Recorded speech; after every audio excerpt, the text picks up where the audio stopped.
Olá, sétimo ano, como é que vocês estão? Vocês sabem que vocês são minha turma do coração, tô com muita saudade de vocês todos, espero que estejam todos bem, fazendo isolamento, não saindo, ficando em casa. Tô com muita saudade da turma, de estar com vocês, de abraçar, de dar beijo. Em breve nós estaremos juntos lá no ISA. Vamos manter essa fé, isso vai passar, tá?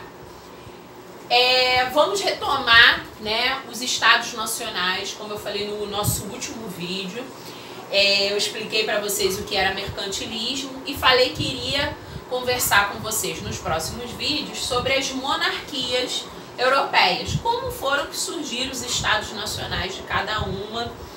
Não vou falar de todas, vou falar das principais, ok? E nós vamos começar pela Inglaterra, que talvez, ao meu ver, uma das mais importantes, né? A monarquia inglesa, lembrando que a gente está pautado lá no livro, tá? Eu acho que começa na página, lembrando que sempre que começar as aulas, qual é o material que vocês têm que ter em mãos? Livro, a apostila e o seu caderno, tá? Ela vai estar começando na página 24, tá? Na página 24, eu tô seguindo a sequência mesmo do livro, ok? Então, lá na página 24, a gente começa a falar da monarquia inglesa. Quais são os pontos principais dessa monarquia inglesa? Primeiro, a monarquia inglesa, ela vai ser a união desses feudos, né? Daqueles pequenos feudos. Eles vão se unir, esses feudos, e junto com essa união, aquele senhor feudal mais importante, mais rico, mais poderoso, ele vai ser o rei, ok? Porém, esses senhores feudais que vão sobrar, eles vão se tornar membros da nobreza. O que é a nobreza? Nobreza são aqueles reis, porque lembra que cada reinozinho que vai se unir e fazer esse Estado Nacional, que é a Inglaterra, lembrando que vão ser todos da mesma língua, né? Todos que têm uma base religiosa igual, parecida, tá? Isso vai ajudar para a formação desses reinos. Nós vamos ver lá na frente que vai ter um reino que eles vão ter línguas diferentes, e isso vai ser uma coisa difícil para fazer a união deles, tá? Não vai ser um facilitador, como aqui falar a mesma língua. Então os reinos se unem e fica mais fácil de fazer essa união, essa centralização de poder, tá bom? Então a Inglaterra, ela vai ter o seu rei, né? Vai ter a sua nobreza, mas ela vai ter um grupo social muito forte. Lembra quando eu falei do mercantilismo, desse modelo econômico? A burguesia, ok? O que é a burguesia? Eu já expliquei. A burguesia são os comerciantes, tá?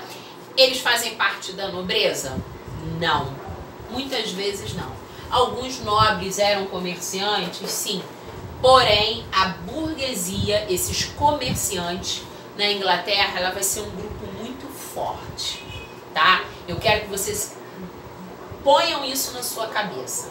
Porque quando a gente vê lá no 8º ano, eu vou falar muito ainda dessa burguesia forte da Inglaterra. Ela era uma burguesia forte e uma burguesia rica. Ela tinha bastante capital. E essa burguesia forte e rica, ela queria ter direitos políticos. Ela queria ter voz dentro do rei, tá? Dentro da forma que o governo trabalhava.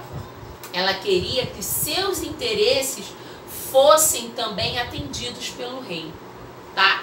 Lá na frente nós vamos entender isso melhor. De que forma? Porque lembrando que um dos modelos mercantilistas, esse modelo, ele era quem determinava as regras, era o rei. E a burguesia, ela queria fazer parte. Ela queria também falar como era essa regra econômica, tá? Ela queria atender os seus interesses. Então, essa burguesia forte na Inglaterra, ela vai ser um problema para o rei absolutista. Porque o rei absolutista, ele quer manter o controle do seu reinado e da sua economia. E essa burguesia quer, vai falar para o rei inglês, não, nós queremos fazer parte também desse modelo político. Nós temos interesses a serem atendidos. Com isso, um dos reis, ele vai tentar apaziguar de que forma essa burguesia. Ele vai criar a Câmara, que depois vai se tornar o parlamento inglês, que existe até os dias atuais e é quem comanda a Inglaterra dos dias de hoje, ok? Então ele vai criar uma assembleia, que no futuro vai se tornar o parlamento, e essa assembleia ela é dividida em duas câmaras. A Câmara dos Comuns. Quem são os comuns? A burguesia. E a Câmara dos Lordes. Quem é o Lorde? É a nobreza, tá? É a nobreza. E aqui eu tenho que colocar os comuns e a burguesia. Essa assembleia, dividida nas Câmaras dos Comuns e a Câmara dos Lordes, ela é feita de que forma? Ela não vai impor nada ao rei, mas ela vai orientar o rei determinadas questões. O rei, ele vai tomar uma decisão, ele vai chegar lá na Câmara dos Lordes, ele vai ouvir a Câmara dos Comuns e a Câmara dos Lordes. Porém, o rei aqui, ele é absolutista. Se ele tiver que tomar a decisão dele e for contrária à Assembleia, ele vai tomar. Só que o rei vai perceber que essa burguesia forte pode lutar contra ele. Então ele vai ouvir a Assembleia às vezes. Mas os lordes vão estar sempre apoiando quem? O rei, porque é a nobreza. Então ele vai ter um problema com a Câmara dos Comuns. Tá? Mas a Câmara dos Comuns, por enquanto, está querendo se impor para atender os seus interesses. Mas vai chegar um determinado momento que ela vai ser o grande problema desse rei absolutista. Vai ter uma diminuição do poder da Igreja Católica, tá? Nós vamos ver no capítulo, eu acho que é o próximo capítulo, as reformas protestantes, nós vamos ver que a Inglaterra é uma das primeiras monarquias que vai diminuir o poder da Igreja Católica, tá? Vai adotar outra religião como oficial. Então a Igreja Católica, uma das coisas, o rei, ele vai tomar as terras da igreja.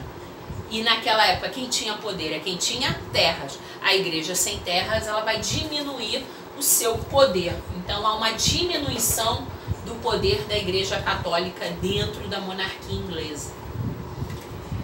E o grupo da burguesia, percebendo que o rei não atende, né, os seus interesses, vai criar, junto com os comuns principalmente, a burguesia, ela vai editar uma carta, que a gente chama de Carta Magna.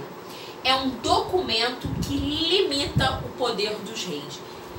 É o primeiro movimento para tirar esse governo absolutista da Inglaterra, tá? Essa carta, ela é um documento que vai limitar. De que forma? Vai dizer que o rei precisa sempre ser orientado pela Assembleia, pela Câmara dos Comuns e a Câmara dos Lordes. Isso, eu quero que vocês entendam que foi uma Carta Magna. Foi uma medida que a burguesia fez para limitar o poder desse rei absolutista, para atender os interesses dela dentro da política. Só que lá na frente a gente vai ver que esse vai ser a grande derrubada do absolutismo dentro da Inglaterra, tá? Primeiro eu quero que vocês só entendam isso. Como é a Inglaterra? Tinha uma burguesia forte, ela tinha uma assembleia, tá? Que era a Câmara dos Comuns, a Câmara dos Lordes. Ela tinha um poder diminuído da Igreja Católica. Depois nós vamos ver que ela vai ter uma outra religião oficial mais pra frente. E a Carta Magna é uma tentativa da burguesia de limitar o poder do rei. Ok? Eu quero que isso fique lá da Inglaterra. Agora a gente vai para a França. A França está na página 26 do livro de vocês, tá? A França, ela vai ter uma rivalidade até os dias atuais, nós temos uma rivalidade entre a Inglaterra e a França na Europa. Algum momento, quando há um interesse comum entre elas, elas vão se unir para se defender. Porém, vão existir momentos da história que elas vão ser grandes rivais, tá? Até os dias atuais. A França e a Inglaterra, nesse período, elas passaram por uma guerra chamada de Guerra dos 100 Anos, tá? O que foi a Guerra dos 100 Anos? O rei francês, ele morre, não deixa herdeiros diretos, ele não tinha filhos, e a Inglaterra achou que poderia pegar um sobrinho do rei e colocar na disputa, lá no trono francês. Os franceses não gostaram e reivindicaram outro rei para assumir. Então eles vão ter a disputa pelo trono francês entre Inglaterra e França, mas basicamente vai ser uma disputa por uma parte da França, os Flandres, que era um ponto importante comercial. Era um entreposto comercial que ligava outras cidades e que ali fazia o escoamento de produtos. Lembrando, a história é cheia de guerras, mas sempre tem um fundo econômico, uma parte da guerra, ela está ligada a algum interesse econômico dos países, ok? Então a Inglaterra e a França, essa guerra durou mais de 100 anos, na verdade ela durou 116 anos. Eles tinham acordos, um período de paz, depois voltavam a guerrear entre si, fizeram um casamento entre nobres para ver se acalmavam, mas sempre tiveram a guerra em si, né? E a França obtém a parte dos Flandres, vai ficar esse território sobre o domínio da França, tá? Então que a França, depois que acaba essa disputa, ela mantém o seu rei. O rei da França é altamente absolutista. A França tem uma nobreza que custa muito caro aos cofres franceses, não tem essa burguesia forte como tem na Inglaterra. Então a França, ela é altamente absolutista, o rei, a nobreza, e mais para o futuro nós vamos ver que esse vai ser um grande problema para a França. A França, ela não vai conseguir avançar porque a França, ela só vai atender os interesses desses reis absolutistas franceses, ok? Continuem aí, porque vai ter o próximo vídeo que nós vamos falar sobre Espanha e Portugal, a União Ibérica, ok? Até o próximo vídeo.